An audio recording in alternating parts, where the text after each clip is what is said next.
कृष्ण गोपाल जी, आपसे निवेदन है कि हमारे साथ स्टेज पर जुड़े। And to facilitate this conversation I also request ABP networks Dibang to kindly take over the proceedings.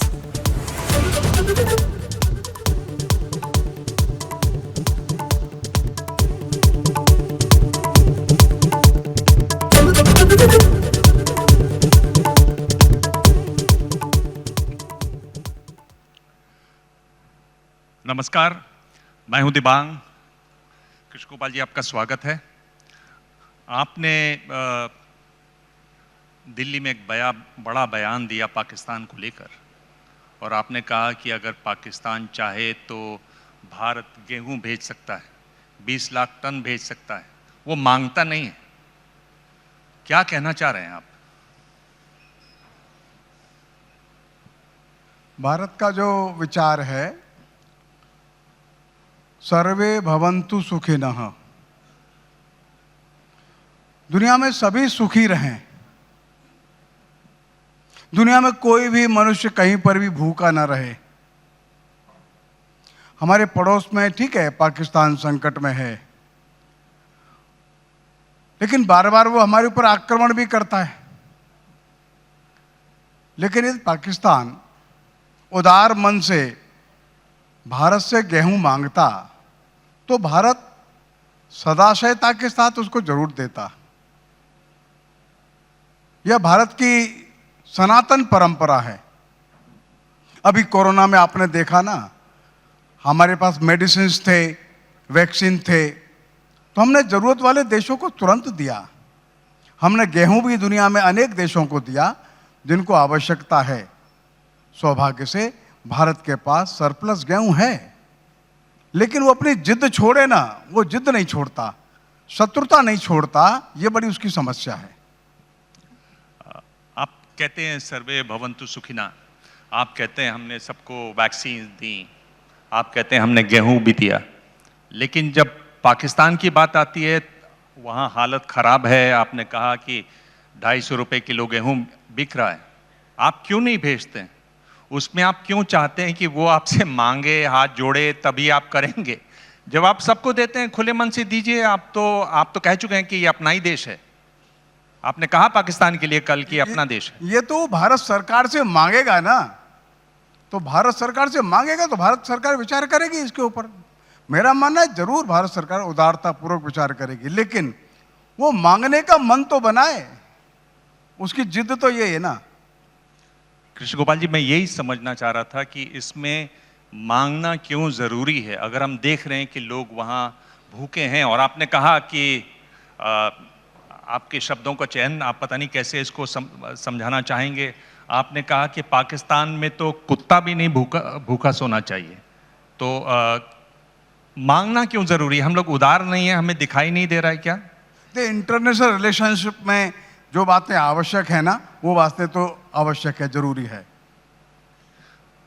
आपको क्या लगता है कि अगर वो मांगे तो हम लोग 20 लाख टन गेहूं दे सकते हैं? नहीं, ये तो सरकारों का निर्णय है। हाँ, भारत के पास सरप्लस तो है। भारत अपनी आवश्यकता से 1.5 करोड़ टन गेहूं अधिक पैदा करता है इस समय। ये सच बात है, इसमें कोई दो बात नहीं है। ये बताएं कि पाकिस्तान पर आप लोग बार बार बात करते हैं। इमरान खान ने पिछले दिनों काफ़ी तारीफ की भारत की। क्या लगता है कि एक बार फिर समय है पाकिस्तान से बात करने का? पाकिस्तान को अपने मन को ठीक रखना चाहिए।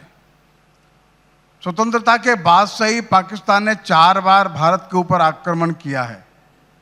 47 में किया, 65 में किया, 71 में किया, कारगिल में किया। तो उसको अपने इस स्वभाव को सुधारना चाहिए। जब तक अपने इस स्वभाव को नहीं सुधारता तो वहां भी अस्थिरता रहती है। और भारत के साथ एक शत्रुता का भाव, उसको हमेशा के लिए छोड़ना चाहिए। और आतंकवादियों को जो प्रशिक्षित करके भारत भेजता है, तो ऐसी परिस्थिति में संबंध सामान्य बनना थोड़ा सा कठिन होता है। और इसलिए अपने स्वभाव को सुधार करके वो चलेगा, इसी में पाकिस्तान का भी भला है। आपकी राय में, आरएसएस की राय में क्या वजह है कि पाकिस्तान जो जैसा आप कह रहे हैं स्वभाव को सुधारता नहीं है? और पाकिस्तान का निर्माण ही देखिए एक शत्रुता के आधार पर हुआ है। हम भारत के साथ नहीं रह सकते। ये जो बात थी जिन्ना साहिब की या इकबाल साहिब की, उसके कारण से पाकिस्तान बना, क्योंकि उनको ऐसा लगा कि यहां वे हिंदुओं के साथ नहीं रह सकेंगे। लेकिन ये गलत नीति थी, क्योंकि भारत में विभाजन के बाद भी बड़ी संख्या में मुसलमान रह गए, वे अच्छे तरह से रह रहे हैं यहां। तो भारत में जो मुस्लिम जनसंख्या यहां रह गई थी वो अच्छे से बढ़ रही है। वो 3 या 3.5 करोड़ मुसलमान आजादी के समय भारत में थे, आज उनकी जनसंख्या 14 करोड़ है, 14.5 करोड़ है। लेकिन पाकिस्तान के अंदर जो हिंदू रह गए थे वो उस समय लगभग 11 साढ़े 11% थे, वो केवल 1% रह गए। ये ऐसा क्यों होता है? ये एक चिंता का विषय है।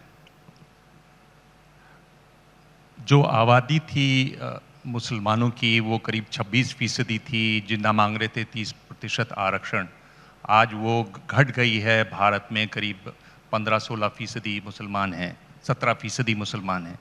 क्या इसमें जो गिनती है वो आपकी गिनती बाकी गिनतियों से अलग चलती है? उसकी कोई खास वजह है? नहीं, मैं तो सेंसस की रिपोर्ट बता रहा हूं। जो पुराना सेंसस था उसमें लगभग 13.5% मुसलमान थे। आज वो मुसलमान लगभग 14-14.25% होंगे, है ना? तो ये सेंसस की रिपोर्ट है। आप सेंसस की बात कर रहे हैं, आपको सेंसस पर कितना विश्वास है? देश में जनगणना होनी चाहिए, ये आप कितना जरूरी मानते हैं? भाई, सेंसस के अलावा और कौन सा आधार है? वो अच्छे प्रकार से हो, इतना ही आवश्यक है। मैं ये सवाल इसलिए भी पूछ रहा हूं कि अगर 1881 से माफ कीजिएगा, लगातार एक काम हो रहा है, वो जनगणना का काम हो रहा है 1881 से 1830 के आसपास अंग्रेजों ने इसकी कोशिश की थी, और ये पहली बार है कि जनसंख्या अभी तक गिनी नहीं गई है इस देश की। हमारी जितनी भी योजनाएं बन रही हैं वो 2011 में जो जनसंख्या गिनी गई थी, यानी 15 साल पुरानी जनसंख्या के आधार पर बन रही है। और कहा यह जा रहा है कि 2024 का जो चुनाव होगा उसके बाद ही लोगों को गिना जाएगा, जनसंख्या जनगणना की जाएगी। आपको इस पर, आरएसएस को इस पर चिंता नहीं है? आरएसएस सरकार के पता नहीं लगाम खींचता है, कान खींचता है, या कान में बोलता है, वो करता नहीं है, क्या है? तो जनगणना 1881 से प्रारंभ हुई और हर 10 वर्ष के बाद भारत में सेंसस होता है। हाँ, उसके अंदर एक्यूरेसी और अधिक अच्छी हो, ये तो आवश्यक है, लेकिन जनगणना के अलावा और कोई ऐसा साधन तो दिखाई देता नहीं जिससे कि देश में कितने मनुष्य हैं, बच्चे कितने हैं, पढ़े लिखे कितने हैं, रोजगार में कितने हैं, इकोनॉमिक कंडीशंस कैसी है, लिटरेसी का रेट कैसा है। तो ये सब बातों को जानने के लिए देश में जनसंख्या की और हर 10 साल बाद ये प्रोसेस होती है। लेकिन जनसंख्या ये गिनी जाती है, जो सेंसस होता है, इसमें बहुत सारे जो पैरामीटर्स है उसके आधार पर आगे के प्लानिंग होता है, आगे की योजनाएं बनती है, शिक्षा के बारे में, रोजगार के बारे में, डेवलपमेंट के बारे में।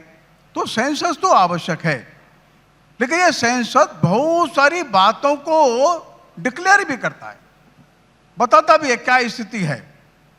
और कभी कभी थोड़ा चिंताजनक स्थिति जो ध्यान में आती है वो ये आती है कि एक और तो लिटरेसी का रेट बढ़ रहा है, अच्छी बात है। जो पॉपुलेशन का ग्रोथ रेट था, जो एकदम अलार्मिंग था, वो कम हो रहा है, ये अच्छी बात है। देश भर में जो इंजीनियर्स है, डॉक्टर्स है, ग्रेजुएट्स है, उनकी संख्या बढ़ रही है, ये तो अच्छा है। लेकिन जो डेमोग्राफिक चेंज हो जाता है वो तो चिंताजनक दिखाई देता है। सर, आसाम का मूवमेंट क्यों हुआ?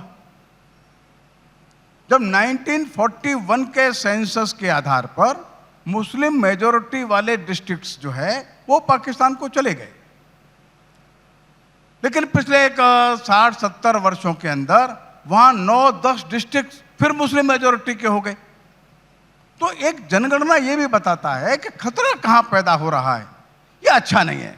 हमारा मानना ऐसा है, ये जो प्लान्ड वे में या किसी भी कारण से जो डेमोग्राफिक चेंजेस आते हैं वे अलार्मिंग होते हैं, भविष्य के लिए एक खतरा उसकी घंटी बजाते हैं। तो आसाम के लोगों को लगता है उनकी पहचान भी खतरे में पड़ जाएगी। दुबड़ी, नलबाड़ी, हैलाकांदी, करीमगंज, उन जिलों को देखिए ना आप, क्यों ये डेमोग्राफी ऐसी बदल गई, ये हमारे लिए चिंता का विषय है। कृष्ण गोपाल जी, पर मेरा सवाल तो वहीं खड़ा हुआ है, उसके पास आप गए नहीं। मेरा सवाल यह है कि क्या आपने सरकार को कहा, सरकार के कान मरोड़े, सरकार को इशारा किया, सरकार को कहा कि ये गिनी जानी चाहिए आबादी? क्या ये वजह है कि सरकार ने बहुत सारी योजनाओं के बारे में जो दावे किए हैं, वो अगर जनसंख्या गिनी जाती है तो वो दावे उनकी सच खुल जाएगा?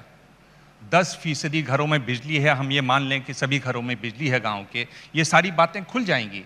क्या यही वजह है कि 24 के चुनाव के बाद गिनती होगी? इस पर आप सीधा सवाल का जवाब देने रहे हैं, ये बात सही नहीं है आपकी। जो जिस तरह से आप प्रश्न कर रहे हैं वो से हम सहमत नहीं है। आप प्रश्न से सहमत हैं? नहीं, हाँ, आपने जैसे कहा ना, वो प्रश्न को मैं दोबारा बोलना नहीं चाहता, लेकिन जिस तरह से आपने कहा उससे हम सहमत नहीं हैं। राष्ट्रीय स्वयंसेवक संघ तो स्वतंत्र एक संगठन है। हमको जो कहना है या तो जनता से कहते हैं, अपने स्वयंसेवकों से कहते हैं। चलिए, आप भाजपा से आपका जो अगर इंडिकेशन है तो भाजपा अलग एक स्वतंत्र पॉलिटिकल पार्टी है, वो सरकार बनाती है, वो अपना निर्णय लेंगे। पर क्या इतना कह सकते हैं कि आरएसएस मांग करती है कि जो जनसंख्या गिनी जानी चाहिए थी, 2021 में आनी चाहिए थी, वो काम पूरा किया जाना चाहिए, इतना आप कह सकते हैं? नहीं, पिछली जनगणना तो शायद ये कोरोना के कारण से नहीं हो सके, थोड़ा लेट होने वाली होगी शायद, मेरे अंदाज से। कोरोना में जो जनगणना 2021 वाली होनी थी वो नहीं हो सकी है, शायद उसका काम अभी चल रहा होगा। और उसमें से जनगणना के बाद जो रिजल्ट्स आएंगे सामने, उसमें अगर कुछ आवश्यक बातें दिखेंगी तो वो हम लोग कहेंगे, हमको तो कहने में कोई संकोच नहीं है। जातीय जनगणना का सवाल हो रहा है, हम देख रहे हैं कि बिहार में जातीय जनगणना होने वाली है, इस पर आरएसएस का क्या मत है? क्या जातीय जनगणना इस देश में होनी चाहिए? जातीय जनगणना का विषय हमको ऐसा लगता है कि यह राजनीतिक अधिक है। एक एक जाति को गिन करके उसका पर्पज क्या है, ये थोड़ा ध्यान में रखना है। हाँ, समाज के सभी वर्गों का विकास होना चाहिए, इसमें किसी को दो मत नहीं है। और इसलिए अनुसूचित जाति, अनुसूचित जनजाति, उनके लिए आरक्षण है, ओबीसी के लिए आरक्षण है। समाज में किसी भी प्रकार से जातिगत वैमनस्य, जातिगत भेदभाव ये अधिक न बढ़े, इस बात का तो अपने को पूरा ध्यान रखना चाहिए। आपको लगता है जातीय जनगणना से वो बढ़ेगा? हम चाहते हैं किसी भी प्रकार का ऐसा ऑपरेशन न हो जिसके कारण से जातिगत भेदभाव और बढ़े और जातिगत दीवारें और अधिक मजबूत हो, ये अच्छी बात नहीं है। अब धीरे धीरे जातिगत भेदभाव, जातिगत जो है आइडेंटिटी, ये धीरे धीरे जाना चाहिए। जो संविधान ने कहा है वो कास्ट, क्रीड, रिलीजन, इन सब से ऊपर हट करके और काम करेगा। पर ऐसी कोई भी बात जिससे ये जो आइडेंटिटीज है और अधिक सॉलिडिफाई होती है, ये मैं समझता हूँ ऐसा कोई भी सिस्टम, कोई भी ऐसा ऑपरेशन ये हमारे संविधान की मूल भावनाओं को शायद थोड़ा सा हो सकता है आहत करे। ये जो आइडियाज़ ऑफ इंडिया की बात हो रही है, अगर आप अखंड भारत की बात करें तो उसमें आस पड़ोस के आप कितने देशों को गिनते हैं अखंड भारत में? जब अखंड भारत की बात चलती है तो देखिए वो राजनीतिक नहीं है, वो सांस्कृतिक अधिक है। जब वो सारे वो जो भाग जो भारत के दर्शन से, कल्चर से अपने को एक मानते हैं, जिनको मालूम है हमारा जो सांस्कृतिक मूल जो सोर्स है, रिसोर्स है, ओरिजिन है, वो भारत है।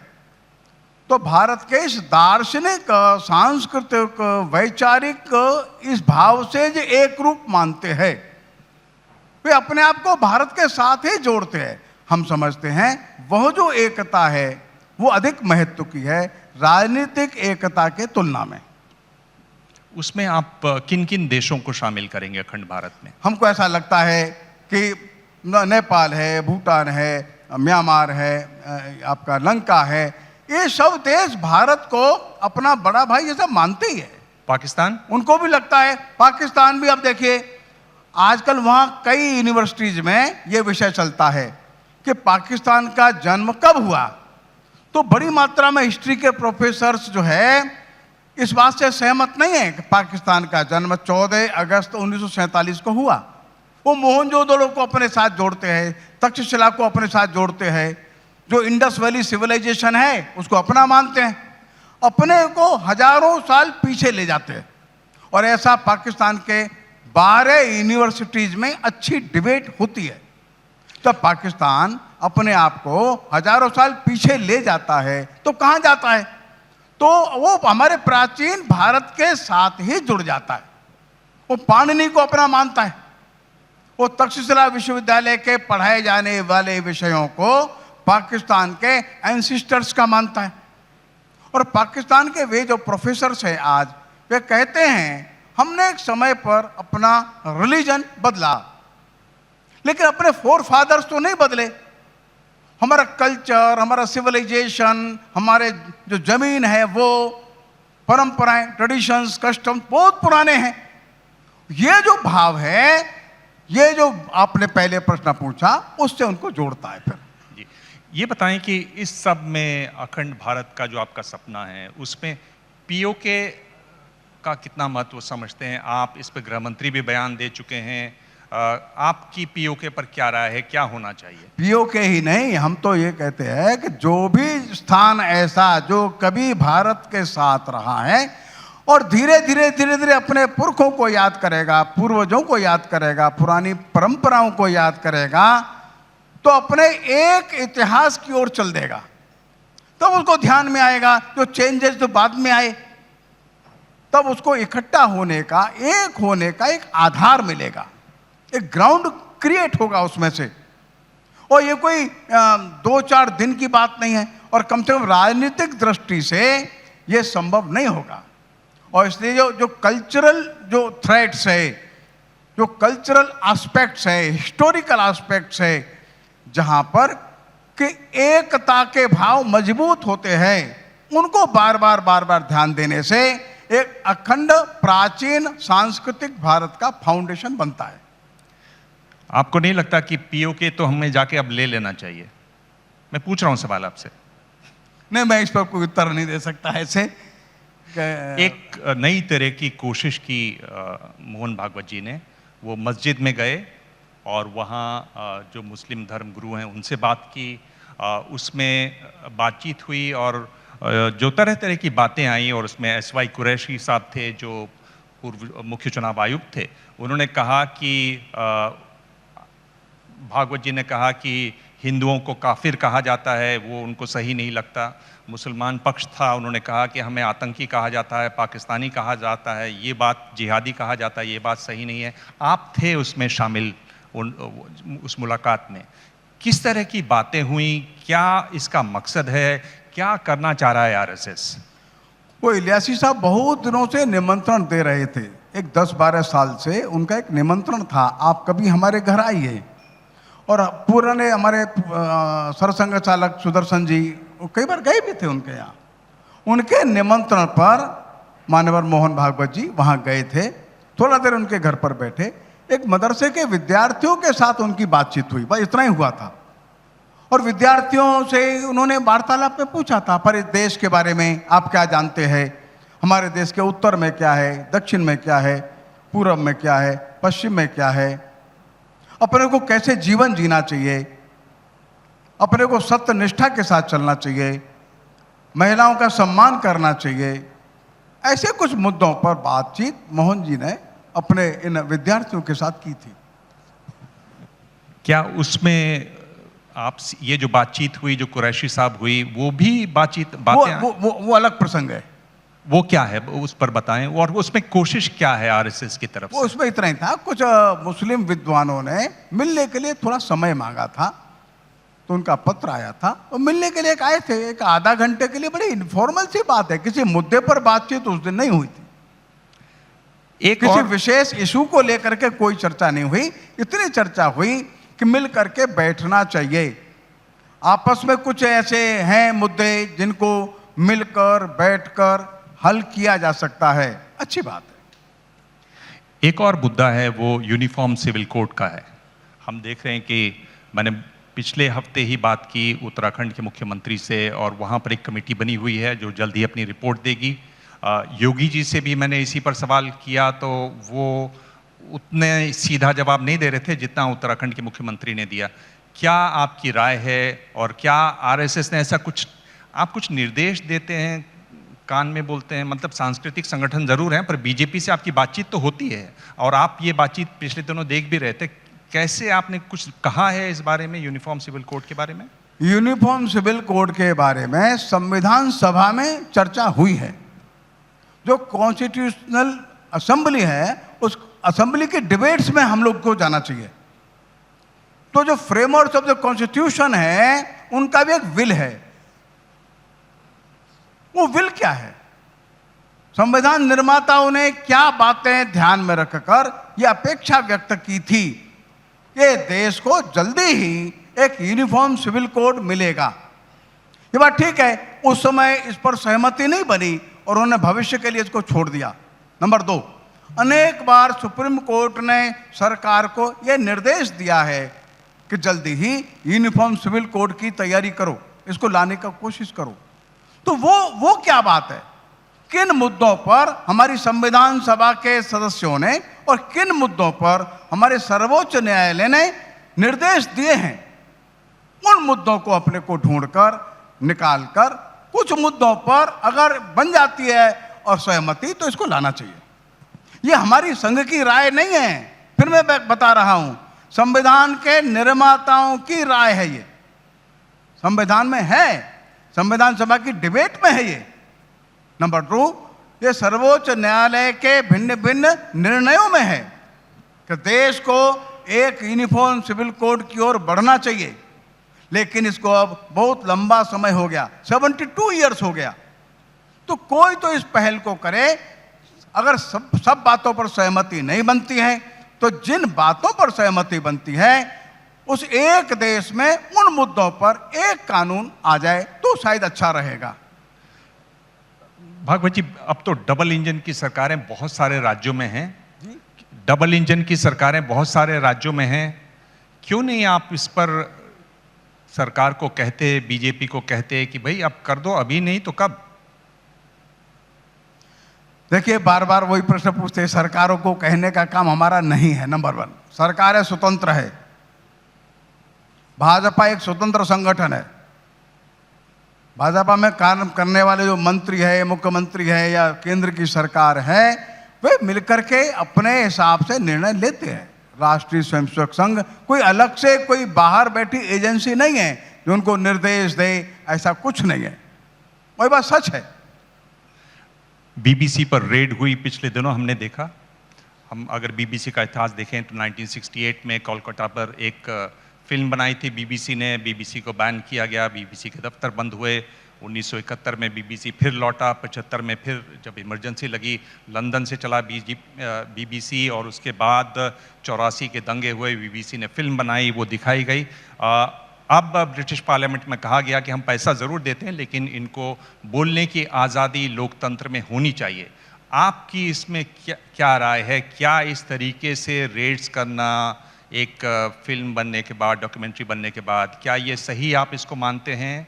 आप कैसे देखते हैं, क्या नज़रिया है आरएसएस का आज़ादी पर, प्रेस की आज़ादी पर, बोलने की आज़ादी पर? नहीं, दोनों बातें हैं। आज़ादी भी होनी चाहिए, शायद लोकतंत्र कहता है उतनी आज़ादी होनी चाहिए। लेकिन जो एजेंसी रेड डालती है उनके पीछे भी कुछ कारण होता है। उनको वो अधिकार है, कहाँ गड़बड़ हो रहा है, क्या चेक करना, कहाँ रेड डालना, वो उनका वो है, अधिकार क्षेत्र है। तो दोनों का अधिकार क्षेत्र है, दोनों को अपने अपने अधिकार क्षेत्र और दोनों को अपनी अपनी ड्यूटीज, दोनों को निर्वाह करना है। किसी को भी अपनी अपनी और जो सीमा नहीं पार करना चाहिए, तो नहीं है। क्या ये जो रेड हुई उसको आप गलत मानते हैं? नहीं, इसमें हम कुछ नहीं कह सकते। नहीं, हम कैसे कह सकते गलत है कि ठीक है? ये तो वहां की परिस्थितियां बताएंगी वो तो बहुत जगह रेट डालते होंगे ना, बहुत जगह वहां भी डाला होगा। क्या कारण था ये वो बताएंगे। पार्लियामेंट में लोग प्रश्न पूछे, गलत है तो कोर्ट में चले जाए। ये नेता हैं, बड़े नेता हैं और आरएसएस से जुड़े हुए नहीं थे शुरू से। बहुत बड़ा इनका राज्य है, बहुत करिश्माई नेता के रूप में उभरे हैं। अब वो विकास की भी बात करते हैं और बहुत मजबूती से बात कर रहे हैं, भगवा पहनते हैं। मैं योगी जी की बात कर रहा हूँ। योगी जी को आरएसएस कैसे देखती है?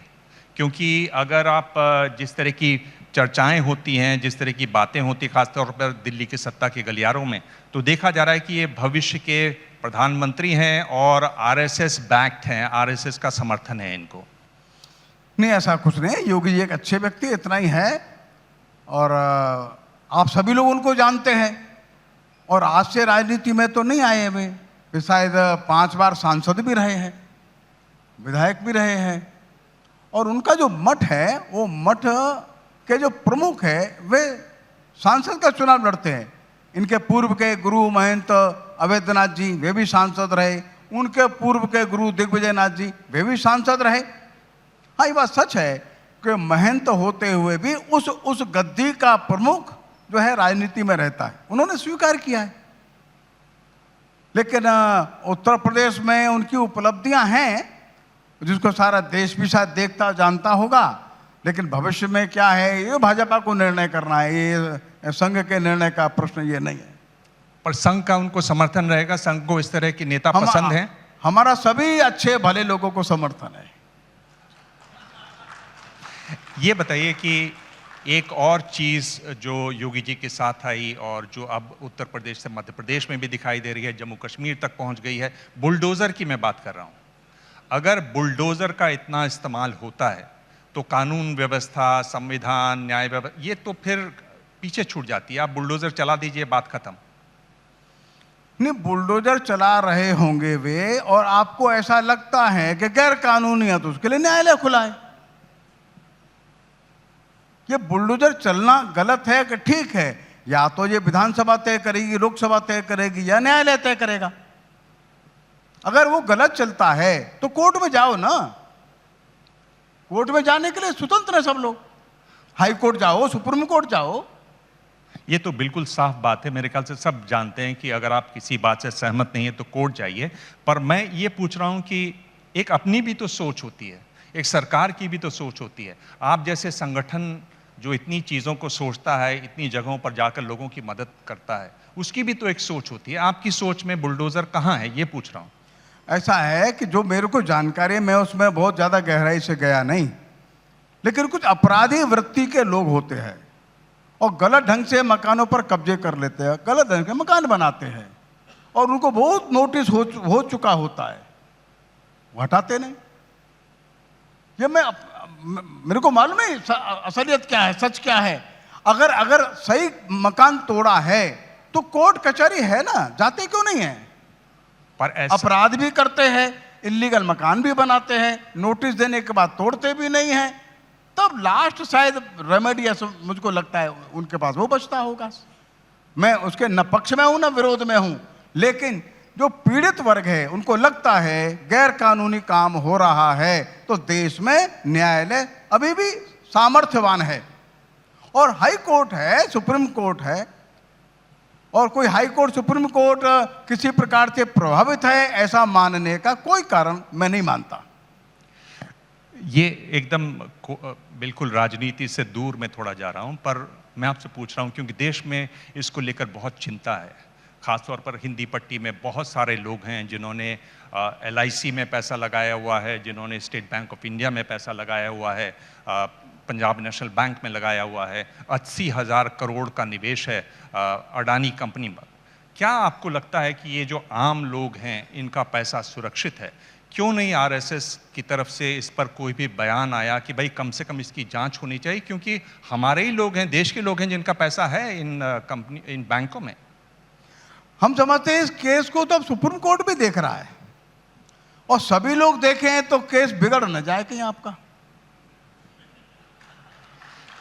ये भाई इस केस पर पार्लियामेंट में डिबेट चल रही है, सुप्रीम कोर्ट ने संज्ञान लिया है, सुप्रीम कोर्ट स्वयं जांच के लिए तैयार है, कुछ कमेटी बना रहे हैं, जब इतनी हायर अथॉरिटीज इस केस में इन्वॉल्व है, तो हर विषय पर संघ तो कोई बयान देता नहीं। आप मानते इस बात को, जानते भी हैं। संघ ऐसी आए दिन की जो बातें होती हैं, संघ इस पर कोई बयान नहीं देता है। और कोई बहुत आवश्यक कोई राष्ट्रीय मुद्दा होता है तो संघ अपने अखिल भारतीय प्रतिनिधि सभा में या कार्यकारी मंडल में उस पर प्रस्ताव पारित करेगा। लेकिन कोई राष्ट्रीय मुद्दे आते हैं तो उस पर संघ प्रस्ताव पारित करता है। आए दिन होने वाली घटनाओं पर संघ वक्तव्य सामान्यतया नहीं देता। और लेकिन जब ऐसा कोई मुद्दा, पार्लियामेंट में भी डिबेट अच्छा चल रहा है, इधर सुप्रीम कोर्ट भी संज्ञान ले रहा है, इस पर हम कुछ और बोलें ऐसा लगता नहीं। और जो आप कह रहे हैं ये तो सुप्रीम कोर्ट बोल ही रहा है। हम समझते हैं इस देश में न्याय सर्वोच्च रहना चाहिए। कहीं पर भी किसी को अन्याय हुआ है तो उसके लिए दरवाजे खुले होने चाहिए। आपका न्यूज़ चैनल्स भी है, आपके समाचार पत्र भी है, पार्लियामेंट भी है, विधानसभा है और न्यायालय भी है। इतनी एजेंसीज हैं जो सफरर्स के लिए, पीड़ित लोगों के लिए खुला हुआ है। इसके लिए हम भी यही कहेंगे, ये सभी संस्थाएं हिम्मत से अपना अपना कर्तव्य का निर्वाह करें। असम में आखिरी सवाल है कि असम में ये जो बाल विवाह वाला नया कानून है और उसमें बहुत सारे मुस्लिम संगठनों का कहना है कि हमें टारगेट किया जा रहा है। लोग ये बता रहे हैं कि एक तरीके से जो बड़े चुनाव आने वाले हैं 24 के, उसकी तैयारी शुरू हो गई है। इसको आप कैसे देखते हैं? देखो, जब कभी भी कानून का पालन कराने की कोशिश की जाती है तो कुछ लोग यही कहते हैं हमको टारगेट किया जा रहा है। भाई अवैध निर्माण हटाया जा रहा है, नहीं हमको टारगेट किया जा रहा है। अवैध कॉलोनी हटती है, हमको टारगेट किया जा रहा है। अरे बाल विवाह किसी एक कम्युनिटी के लिए नहीं है। बाल विवाह जो है ये क्राइम है, सबको मालूम है। और जब उसको एग्जीक्यूट कराते हैं तो कहते हैं हमारे खिलाफ कॉन्स्पिरेसी हो रही है, हमको टारगेट किया। ये गलत बात है। मेरा भी सभी एजेंसीज को कहना है, देश में जो कानून है, नियम है, वो सबके लिए होना चाहिए और बाई फोर्स ये धीरे धीरे लागू हो, ये मानसिकता सारे देश की बने। कोई टारगेट इसमें नहीं होना चाहिए। अपराधियों को पकड़ा जाता है, अरे वो एक विशेष कम्युनिटी को टारगेट किया जा रहा है। अरे अपराधी है, अपराधी ज्यादा होगा वही पकड़ा जाएगा ना, क्यों बैलेंस किया जाएगा। तो हम समझते हैं कि बाल विवाह कहीं भी अगर आसाम में नहीं सारे देश भर में होता है तो ये रुकना चाहिए। अब कैसे रुकेगा ये अलग बात है।